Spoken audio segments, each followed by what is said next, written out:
তুমি দেখেছো কি অগুন্তি মানুষের ভিড়ে হেঁটে যাওয়া কোনো এক মেয়ে?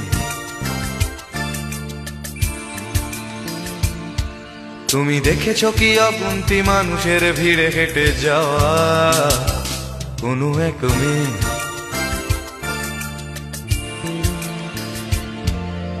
অফিসের ব্যস্ততা সারা হলে ক্লান্তি জড়ানো পায়ে পথ চলে। অফিসের ব্যস্ততা সারা হলে ক্লান্তি জড়ানো পায়ে পথ চলে। আখে জীবনকে কিনে চলে দাম দিয়ে। ও ঘরে ফিরে দায়ভার, ফের ঘুম ফের জাগা, ব্যস্ততা জীবনকে কেড়ে নেয় কখনো চেয়ে কোনো এক মেয়ে। তুমি দেখেছো কি অগুন্তি মানুষের ভিড়ে হেঁটে যাওয়া এমন এক মেয়ে?